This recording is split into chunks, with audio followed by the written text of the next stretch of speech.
네. 무릎이 우리 생활에 차지하는 비중이 굉장히 높은 것 같아요. 영향도 크고요. 예, 예. 우리 몸은 하체에서 균형을 잡아주는 아주 중요한 역할을 하게 되는데요. 네. 우리 무릎은 이런 거죠. 우리가 다치게 되면은 거실에서 물 한 잔 먹으려고 주방까지 가는 것도 어려워지는 그런 상황이 될 수도 있습니다. 네, 무릎 구조는 이렇습니다. 이 그림을 보시면 알다시피 네. 이게 최대 관절이에요. 우리 몸에서 가장 복잡하고 가장 손상이 많이 되고 손상이 한번 되면 치료하기도 어렵고 재발도 가장 많이 되는 그런 복잡한 관절을 갖고 있는데요. 지금 보니까 부위가 굉장히 많아요. 우리가 무릎 야. 이렇게 했는데 외측 측부인데 전방 십자인데 인대도 내측 종류가 측부. 너무 많아요. 뭐가 많네요. 모이는 게. 예, 이런 부위가 있는데 10개의 근육과 예. 12개의 인대와 그다음에 13개의 관절낭으로 이루어져 있습니다. 그래서 그 부위들이 문제가 다 생길 때마다 어떤 병들이 생긴다는 거죠. 아주 예. 미세하고 세심한 관절병을 만들어서 예. 우리는 관절병 그러는데 여러 가지 문제가 있다는 걸 알 수가 있습니다. 그러니까 부위가 많은 만큼 위험 요소가 많고 네. 질병이 생길 요지가 많다는 거죠. 예, 하나하나 그렇죠. 다 생기면 그게 다 질병일 네. 거 아니에요, 그죠? 질환이고. 제가 사실 무릎이 굉장히 아파서 아, 계단을 그래요? 못 올라갔던 적이 아무래도 있었거든요. 운동을 많이 하시니까. 네, 또 이게 그럴 것 허벅지 뭐 같아요. 수술을 받은 적이 있다 보니까 무릎까지 아팠는데 아. 이 젊은 사람들도 무릎 관절 이런 각종 질환이 결코 뭐 안전하지가 않겠죠. 예, 우리 몸은 이렇게 그렇죠. 우리 몸의 상체를 체중을 다 버티면서 네. 뛰어다니고 뭐 스키도 타고 스노우보드 타고 축구도 하지 않습니까? 네. 그렇죠. 예, 젊은 사람들은 이렇게 과격한 운동을 통해 가지고 관절을 쉽게 다칠 수 있고 또 여성분들은 관절 주변의 근육들이 약해져서요 쉽게 또 다칠 수도 있습니다. 그래서 이런 관절들이 다칠 수 있기 때문에 한번 다치면 관절이 이렇게 우리 관절을 보면 이렇게 주저앉아가지고 위아래로 눌려서 관절이 다친다고 생각하는데 그게 아니라요. 네네. 관절이 이렇게 약간 삐뚤어지고 앞뒤로 밀린 상태에서 이렇게 비틀어지면서 다쳐요. 그래서 축구를 하다 다치는 이유는 회전을 하지 않습니다. 맞아요. 회전하면서 다치는 거예요. 그래서 그 어. 점을 아셔가지고 네네. 무릎이 건강하지 않은 분들은 그렇게 회전하는 운동은 좀 피하시는 게 좋고요. 주변에 네. 근육들을 강화시키는 게 좋아요. 네. 그리고 중요한 게 이런 겁니다. 무릎은 한 번 다치면 회복을 잘 못해요. 네, 그래서 젊었을 때 무릎을 다치면 네. 잘 치료를 해야 돼요. 그래서 치료를 잘 해놓지 못하면 나중에 네네네네. 퇴행성 관절염이 와요. 저희들이 임상에서 보면 운동 많이 하신 분들이 나중에 퇴행성 관절염을 다 앓고 있더라고요. 아. 그래서 그런 점을 젊었을 때 다치지 않도록 네. 주의하십시오. 저 같은 운동 많이 한 분들 경우는- 하면서 지금 맞아요. 박재민 씨를 쳐다보시잖아요.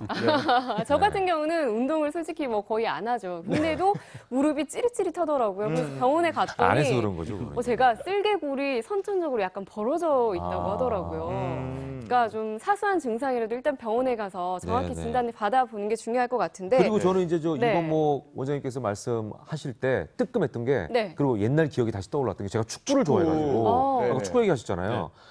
제가 운동 선수도 아닌데 후방 십자인대가 부러졌었어요. 끊어져가지고 한 3, 4년간 고생을 했습니다. 아 그렇습니다. 네. 그렇습니다. 그러니까 지금도 이제 오른쪽 그래서 그때 이제 기억 때문에 뛰면서도 굉장히 지금 거기에 대해서 걱정이 트라우마가 많고 생기죠. 예, 조심스럽고 축구 그런 선수들이 무릎 다치면 은퇴해요. 예, 제가 비슷한 시기에 이동국 선수가 전방 십자인대가 나갔었거든요. 그러니까 많은 사람들이 후방 십자인대 잘 나가지도 않는데 야 네가 무슨 프로도 아니고 웬만하게 했나 보다 뭐 이런 얘기를 많이 들었어요. 오늘 취임 아우. 책 좀 잘 들으셔야겠어요. 잘 들어야 되겠습니다. 네. 예. 그리고 또 우리 몸의 네. 온도로 무릎의 이상을 진단할 수 있다고 하더라고요. 예, 이렇죠. 우리가 일반적으로 검사를 할 때는 네. 무릎을 앞뒤로 이렇게 밉니다. 네. 앞으로 밀고 당기고 해서 이제 말씀하신 대로 십자인대, 후방, 전방 십자인대를 알 수가 있고 네. 좌우로 당겨서 옆에 있는 인대, 측방, 뭐 외측방 이런 인대를 다치는 걸 알 수가 있고 네. 이 옆으로 비틀면서 연골들이 안쪽에 연골에 닿쳤는지 바깥쪽에 연골에 닿쳤는지 알게 되죠. 네. 예, 그거 이제 갔을 때 얘기고. 그렇죠. 그죠, 이제 병원에. 의사들은 이렇게 하는데 네. 일반적으로 집에서 하는 것은 이런 걸 다 이해를 할 수가 없잖아요. 네, 그렇죠. 맞아요. 가장 간단한 방법은 이런 거죠. 발목을 있잖아요. 발목을 손등으로 이렇게 쓸어 올려보는 거예요. 무릎까지 올려보다 보면 열이 난다. 근데 왜냐하면 슬개골은 뼈 있는 부분이라 온도가 떨어져 있어야 되거든요. 다른 곳보다 차가워야 정상인데 네. 거기 열감을 느끼거나 좀 부어 있다 그러면 이 열을 만드는 관절염이 왔다 의심해 볼 수 있는 방법이죠. 그 이게 손바닥으로 하면 손바닥이 따뜻하니까 잘 그렇죠. 모르니까 손등으로 하는 게 손등으로 하는 맞다는 게 거죠. 더 예민한 거죠. 네. 아, 그러네. 그럼 우리가 이마에 열 날 때도 이렇게 되는 게 아니라 이렇게 돼야겠네요. 그렇죠. 그죠? 이게 좀 더 정확할 수 있겠네요. 그래, 네. 우리가 이렇게 되니까 네. 뜨거운가 안 뜨거운가 잘 몰랐던 기억이 있는데. 예. 그 박재민 씨는 이거 해본 적 없죠? 저는 여름에 네. 반바지 입잖아요. 네. 저 그때 무릎에 손대는 거 너무 좋아해요. 여름에. 시원해서. 아, 무릎이 시원해서? 네, 그럼 정상이네요. 무릎이. 그러니까 저는 그런 증상인 줄 몰랐는데 무릎이 실제로 되게 네. 시원하더라고요. 무릎이 이게 시원한 것은 건강한 무릎을 갖고 계시다. 아, 다행이네요. 오. 한동안 우리가 굉장히 보통 고생했는데. 뜨거운 거 딱 짚으면 아 뜨거 이렇게 해야 되는데 박재민 씨는 아 뜨거 이렇게 아 뜨거 거죠. 이렇게 되는 거죠. 이렇게. 예, 무릎이 시원해가지고 네, 생활의 건강하신 팁입니다. 분이네. 예. 네네. 자, 그런데 생활 속에 안 좋은 습관들이 무릎 건강에 또 치명적일 수 있다고 합니다. 아, 이거 자, 궁금할 것 어떤 같아요. 것들인지 네. 이거 하면 안 되니까 네. 한번 저희가 판넬을 통해서 살펴보도록 하겠습니다. 네, 무릎 망치는 생활 습관입니다. 자, 첫 번째, 무릎 하중 평지보다 10배. 이런 뭘까요? 이게 거죠. 뭐죠? 우리가 이게 등산인데요. 네. 사실은 뜯어볼까요? 우리가 이게 보통 서 있을 때보다 이렇게 걸어가면은 네. 3배에서 한 6배 정도 무릎에 하중을 받는데요. 네. 그런데 이 등산을 하면은 7배에서 10배 정도의 하중을 받게 된다. 아, 그래서 무릎을 이렇게 등산을 하면은 무릎을 아픈 사람들은 잘 못 하게 되죠. 네. 네, 네. 무릎을 하실 때 이렇게 해야 돼요. 그런데 근데 등산을 또 즐기시는 분들은 그 등산을 못 하게 하면 인생이 또 낙이 없잖아요. 맞아요. 아니 우리나라 인구의 한 40% 50%가 등산하시는데. 그렇죠.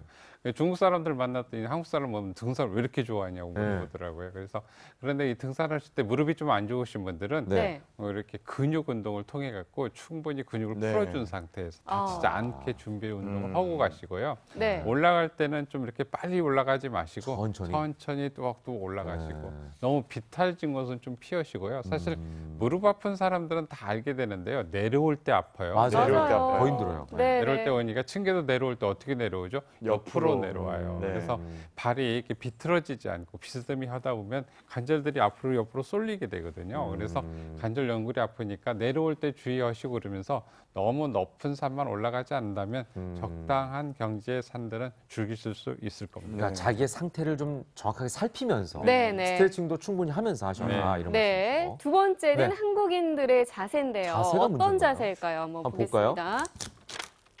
아, 양반다리. 양반다리. 아무래도 좀 자식이 한국에는 이런 네. 거죠. 많다 우리가 보니까. 동서양의 문화적 차이인데 요즘 뭐 더 비슷해졌지만 네. 네. 바닥에 앉는 걸 좋아하잖아요. 네, 우리 네. 자식 문화를 하는데 우리가 자식을 하다 보면 이렇게 우리가 서 있을 때보다 이게 쪼그려 앉는 자세가 네네. 우리가 7배에서 9배까지 무릎에 하중이 어. 더 받는다고 그래요. 네, 그래서 네. 쪼그려 앉는 자세를 외국 사람들은 못 해요. 맞아요. 맞아요. 그래서 중국에 가면 이런 중국 사람들도 이렇게 자식을 잘 못하니까 한국 네. 음식 좀 좋아하는데 오면 목욕탕 의자 놓고 다 앉아 있더라고요. 어. 쪼그려 앉지를 못하니까. 그래서 양반 자세를 하면 2배 정도의 무릎이 하중을 받는데요. 무릎 안쪽이 약해요. 우리 무릎은 상대적으로 무릎은 바깥쪽은 뼈가 있는데 안쪽 뼈가 없어 약하게 안쪽이 돼 약하구나. 있어서 이쪽에 많이 한 2배 정도의 이 압력을 받다면 여기에 네. 연골들, 인대들이 쉽게 손상이 될 수 있다고 합니다. 그러니까 아유 근데 우리 한국 사람의 전통적인 방식인데 좀 바꿔야 될 것 같고. 네. 자, 사장님의 세 편안한 번째. 자세는 뭐예요? 네. 뒤로 눕는 볼까요? 자세일까요? 아, 그러네. 이 자세가 무릎에 안 좋을까요? 책상에 네. 발 올리면 참 잠자기 편한데요. 좋은데. 네, 회사에서 이 자세를 할 수 있는 사람은 유일하게 사장님밖에 없죠. 네. 그래서 보통은 집에서 하죠. 무릎이 안 좋다고요, 저 자세가? 이런 네, 자세로 네. 하는데 한 180도 정도의 무릎을 피우면 180 정도밖에 펴지질 않는데 네. 이렇게 오면은 180도 이상이 아, 가격하게 되면 가심전. 예, 가신전이 되면 무릎 앞쪽에 연골에 무리하게 압력이 가해지는 거예요. 아. 혈액순환이 되지 않게 되면 네. 관절이 빨리 손상, 마모가 일어나서 연골연화증 이런 게 예, 일어날 예, 수 예. 있습니다. 자, 마지막. 네, 여자의 자신감. 네, 이건 대충 알 것 같아요. 네, 뭔지 알 것 같아요, 저도. 네, 하이힐. 바로 하이힐입니다. 네. 우리 이제 몸매를 이렇게 만들기 위해서 하이힐을 네네. 신으면 멋있잖아요. 네. 그런데 네. 하이힐을 신으면은 무릎 연골에 우리 몸에서 가장 많이 손상되는 부위가 바로 네네. 이렇게 보면 앞뒤입니다. 앞뒤로 이렇게 있어가지고 이게 슬개골이라 그러는데 네네. 여기서 우리 몸의 하중을 전부 다 받는 지렛대 역할을 해요. 근데 이게 도르래처럼 이렇게 왔다 갔다 하게 돼 네네. 있어요. 근데 네. 이쪽에서 힘을 주게 되면 여기 있는 네. 연골이 엉덩이 뼈처럼 돼 있거든요. 예. 이 연골들이 마모가 돼 버려요. 그래서 음. 힘을 가하게 되면 물러지고요. 네, 물러지면 파손이 돼서 그게 패여버립니다. 네, 근데 네. 우리 몸에서 가장 안 좋은 연골은요. 왜 연골이 어떤 점이 안 좋으면 재생을 못해요. 예. 아. 특히 저희들 환자를 보다 보면 이런 네. 분들, 뭐 모델 하시는 분들, 아. 그다음에 학교 선생님들, 문제가 여자 많으시구나. 선생님들, 예. 여자 선생님들은 이 무릎이 아파갖고 네. 연골 연화증 이런 예, 병으로 예. 평생을 고생하게 됩니다. 예, 예.